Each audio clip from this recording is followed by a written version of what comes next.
In today's video, we are chatting through the cheat code / catalyst for truly becoming successful. So if that seems like something that you're interested in, definitely be sure to stick around.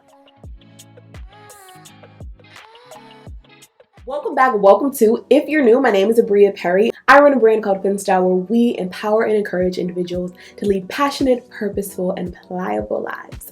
So without further ado, let's go ahead and hop right into today's video. I believe that passion is truly the catalyst for sustainable success. And today we're going to be taking a deep dive into how to determine what you are most passionate about and how to take actionable steps towards leveraging that passion to obtain and sustain whatever success means to you. As a kid, I had a very simple decision-making process. I would say yes to everything that made me extremely excited and no to anything that did not make me extremely excited. This could be something as simple as, Abria, do you want to go to the park? Nah. Abria, do you want to go to the art store? Absolutely. Really, the guiding principle and the telltale sign for me were the butterflies in my stomach. I was essentially listening to my gut. I carried this process with me throughout childhood and into adulthood, and to be honest, it has not failed me yet. The times in life that I have failed and felt less than successful or fulfilled was when I did not listen to these butterflies in my stomach. When I took on things that I was truly not passionate about, that I simply did not enjoy, that were rooted in someone else believing or deciding for me that they thought this would be a good opportunity versus me actually taking the time to discern what was actually right for me. So, let's get tactical and explore how to determine what you are most passionate about and prioritizing those passions in order to make sure that what you're doing is actually filling you. It is rooted in purpose and allowing you to be flexible, be pliable, and be molded into the person that you are truly meant to be versus simply adhering to the needs, desires, wants of others. Let's get into it. First things first, from a FinStyle perspective, we believe that passion fuels the soul. It is the ignition, it is the catalyst. It gets things going and it keeps things going. Over time, I've learned that passion is not merely about the activity itself, but it serves as the spark that ignites and fuels the activity. So oftentimes we get ourselves convinced that we are passionate about fashion, for example. Maybe you are, right? Maybe you are passionate about sewing. Maybe you are passionate about design. Maybe you are passionate about textiles, right? But what is that passion actually rooted in? Are you passionate about the piece of fabric? Or are you passionate about the process that goes into creating that fabric? Are you passionate about what that fabric stands for? So maybe it is not the tangible thing, or maybe it is not the action, but the process and what that process stands for you personally. I use fashion as an example because I am personally passionate about people. I am passionate about individuals feeling their best. I am passionate about what fashion and design stands for in my life because my grandmother was an incredible designer and seamstress, and she made impeccable garments. And I realized over time that I was passionate about getting to spend that time with her to design, to create, and I was passionate about the impact that the fashion and the design made on the lives of the individuals who wore her garments. So yes, while we enjoyed sewing and we enjoyed the actions that went into that passion, it was not the actual act or action or task that we were most passionate about, but what those tasks stood for and what they mean for me now in my adulthood as I move on and as I progress through life. So historically, I have created fashion content, and I will continue to create that fashion content because it is one of the vehicles and one of the ways in which my passion for people manifests itself. But there are a number of other vehicles by which that passion will manifest itself and continue to evolve over time. So passion is the driving force that propels us forward even when we encounter challenges. Imagine passion as the ignition, with the task or action you direct that passion towards acting as the vehicle, and purpose will assume the driver's seat. So your purpose is what's steering it. It's helping you to make sure that your passion and the actions that you're taking are being directed and steered in the correct way. Passion fuels the soul. So sometimes we believe that when the tasks or actions or vehicles associated with our passion evolve or change, it means that we're no longer passionate about that passion. When in reality, the ways in which that passion manifests itself has simply changed and evolved over time, as they should, because that means that you are developing and changing and growing as an individual. I hope that makes sense. Let me know down below if it's clicking. Is the math mathing? I hope that it is. If you guys are enjoying this conversation about passion, I have an entire newsletter where I dive a little bit deeper into it. If you love written content and you'd like to have something tangible that you can refer back to and read quickly, make sure that you check that out and subscribe to my newsletter, which is called Frame of Reference. This is more of a personal newsletter where I share specific instances of how FinStyle is in play in my life, as well as whatever else I decide to talk about. It is truly my frame of reference on life and everything that is involved in it. So if you're interested, I will leave that link down below for you all to check out. So embracing the evolution of your passion is a pivotal aspect of achieving sustained success. And when the next opportunity presents itself, trust those butterflies, even their absence. The absence of those butterflies is the telltale sign that you are indeed not passionate about this task or activity, and it lets you know that maybe there is something else that you are meant to be spending your time on. Remember, those butterflies have not let us down yet. I think they are pretty darn reliable, if I do say so myself.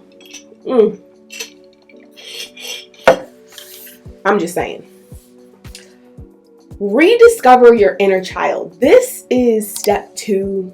Let's just say number 2, right? These don't necessarily have to be done in chronological order, right? You can pick and choose which of these ideas or concepts resonate best with you, because FinStyle is unique and there's never going to be one size fits all approach. So I encourage you all, in every video that I create, every piece of content that we create, anything that you see that is FinStyle branded or from FinStyle, to understand that what we're really asking you to do is take what you need and leave the rest. Everyone's FinStyle is going to be different, and FinStyle is a customizable approach to determining what it is that you deem valuable and taking actionable steps to get there, to lead passionate, purposeful, and pliable lives. So keep that in mind. I want you guys to constantly have your wheels spinning and be thinking about how you can make what it is that we are talking about applicable to you, your life, and your needs. Rediscovering your inner child. Reconnecting with your inner child can be a powerful way to pressure test your thoughts and decision. Children possess a remarkable certainty about what brings them joy and excitement. And I believe that over time, as we grow as adults, this passion and excitement and joy and certainty is quashed by the world that we live in, and our beliefs being intruded by what it is that we're learning, whether it be in school, from family, TV, whatever. But think back to your childhood and when you chased your dreams with unbridled enthusiasm and boundless curiosity. I mean, when I was a kid, I wanted to know everything. I was the why kid, and I am still a why kid. And I'm not asking why. I'm never asking why because I want to be defiant, but instead because I have a general desire to understand what makes things tick. Why is something the way that it is? It is never enough to simply tell me that 1 + 1 = 2. I need to know what is going into that. And is there ever an instance where 1 + 1 does not equal 2? Which there is, but we would not have known that without asking why. I recently was watching a Jordan Peterson video on mindfulness, I believe it was, and the doctor who he was interviewing was talking about that process of how there are a lot of instances in life where 1 + 1 does not equal 2.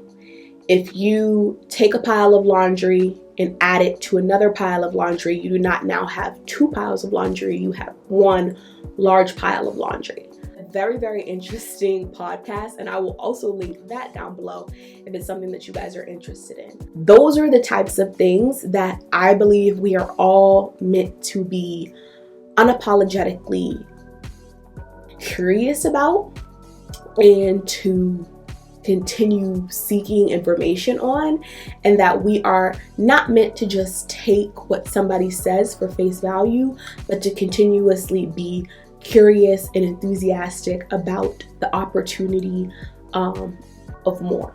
So prioritizing your passion is an invitation to reignite that same enthusiasm, which might have been temporarily set aside due to circumstances beyond your control, i.e., just life or the world or growing up. Reconnecting with your inner child allows you to see the world through fresh eyes once more. Number 3, I recommend taking time for what matters. Life can become so overwhelming and so busy, and it leaves us feeling like we're stuck on this never-ending treadmill. I personally made a decision a few years now to hop off the conveyor belt of progression, of corporate success, or, I hate to say grind culture because it wasn't quite grind culture. It wasn't go, go, go, but something that had been just like innately developed in me as a busy kid who turned into a busy teenager, who turned into a busy college student, and then turned into a busy adult. And it took time and something that I'm still working towards to understand what parts of my personality, what parts of me are actually innate to me versus learned behaviors or things that I have adopted from other people. What parts of me, what parts of my actions and the things that I do and the things that I believe in actually matter to me versus what are things that I have just been doing out of habit or assimilation to the spaces in which I have been a part of. So I like to take time to step back regularly, truly step back and reassess what is actually going on. What am I actually participating in? Do these things truly matter? And do they truly align with my passions and my desire to lead a passionate, purposeful, and pliable life? It's crucial that we carve out times for the things that we genuinely love. Period. Like, the things that you genuinely love do not have to be attached to any bigger agenda or plan, right?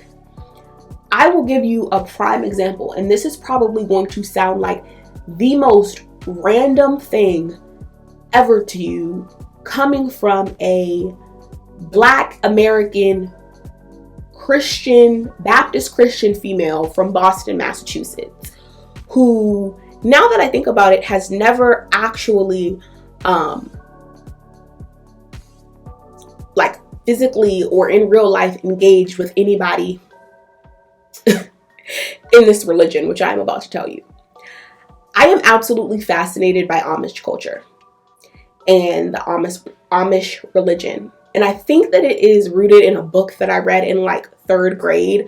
It was like an American Girl doll-esque book, but I digress.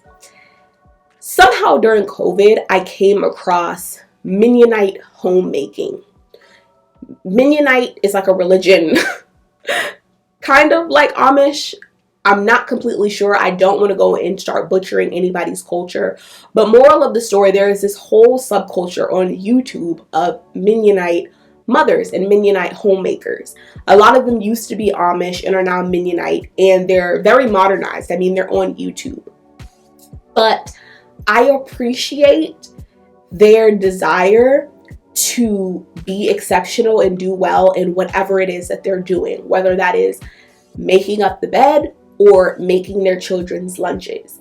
And I don't really know how to completely explain my interest or attachment to some of these women, but I genuinely enjoy watching them. I think that more than anything, they are innately positive, unwaveringly positive.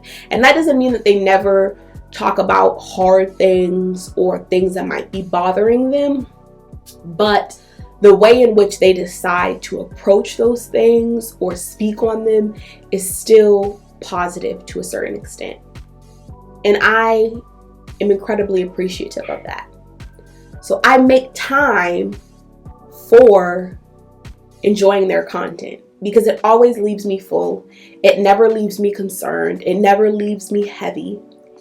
It doesn't require me thinking or having to process or having to realign myself after consuming it. It simply is enjoyable. And I make time for that. And somehow, every time after I watch their content, I feel more prepared to take on tasks and actions and things in my daily life that seem incredibly disconnected from that, right? After watching that video, I can power through an Excel spreadsheet. There doesn't really seem to be a correlation to the naked eye, but I believe that because I took time to do what mattered to me, what I liked, what brought me joy, I was better positioned to be successful in another area of my life.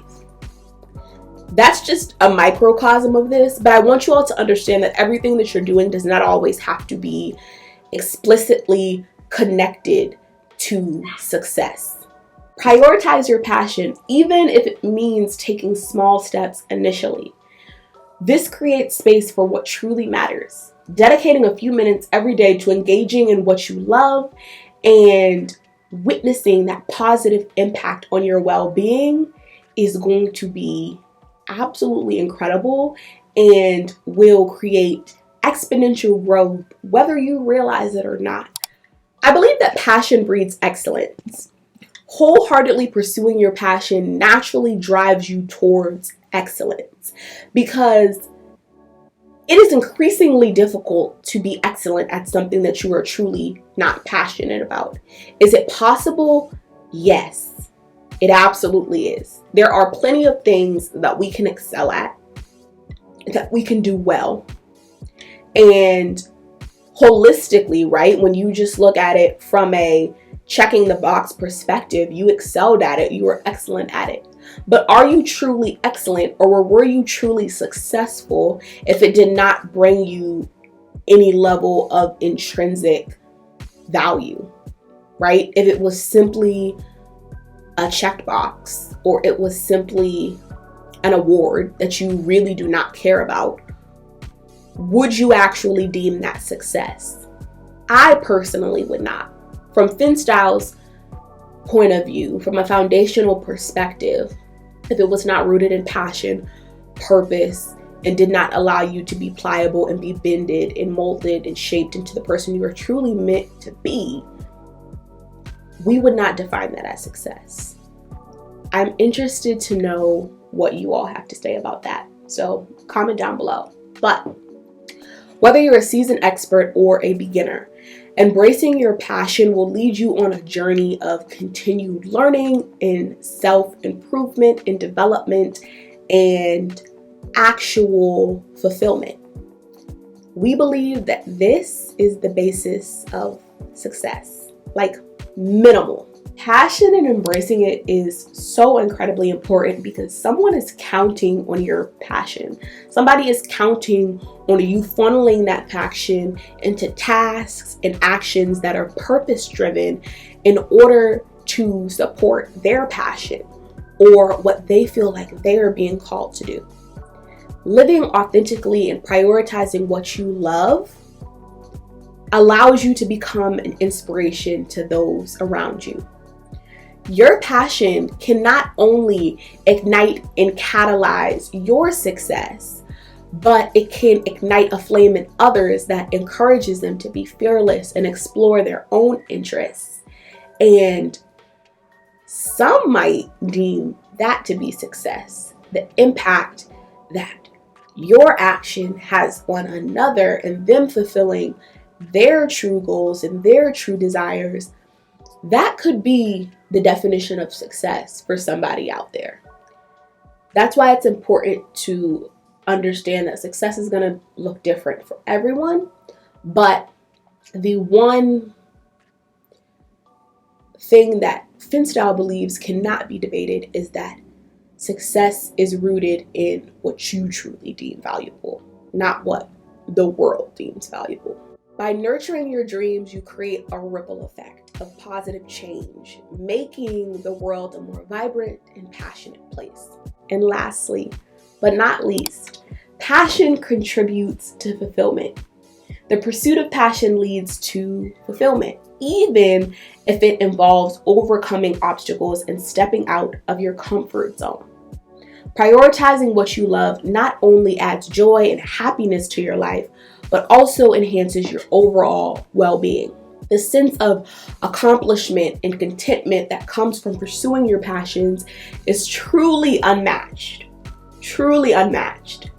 And that fulfillment is the true test of a successful life. That fulfillment is the true marker and reward for following your passion and leading a passionate, purposeful, and pliable life. So, let's wrap things up. We are encouraging you to do a couple of different things. Take these 6 points and determine which one of them are actually applicable to you. Which ones do you want to use? Which ones do you want to throw away? Which ones do you want to give to a friend? Remember that passion fuels your soul. Rediscovering your inner child is incredibly important. Making time for what matters is key. Passion breeds excellence. And someone is counting on you to fulfill your passion in order to fulfill theirs. And that passion contributes to fulfillment for everyone involved. So, in conclusion, defining and prioritizing your passion empowers you to live a more fulfilling and purpose-driven life. It fuels your soul, rekindles your inner flame, and creates positive ripples that can inspire yourself and others. Don't hesitate. Embrace your passions and make them a priority, and watch as your life becomes a canvas that's painted with joy and growth and meaningful action. Before you know it, you'll look up and you will think, dang, I really just FinStyled it. That brings us to the end of today's video. I so hope that you all enjoyed it. Like I said, if you're interested in learning more, definitely be sure to subscribe to my Substack, which will be down below. My Frame of Reference newsletter has a whole volume all on passion and being the catalyst for your success, and what my journey to finding passion has been like, and igniting that passion and finding vehicles to manifest that passion into has looked like. I so hope that you enjoyed this video. I enjoyed filming it for you. I am incredibly excited about what is to come for FinStyle as a whole and what is to come for you all on this journey to lead passionate, purposeful, and pliable lives. If you are interested in staying connected, be sure to follow me on Instagram at Abria Perry, as well as TikTok. Honestly, everything is Abria Perry. So if you're looking for me, you can find me at Abria Perry on basically every social media platform. Send me a DM, comment on the post. I would love to chat with you all. And also be sure to follow FinStyle Official for more specific FinStyle content on this journey to lead passionate, purposeful, and pliable lives. I will see you all in my next video. Bye.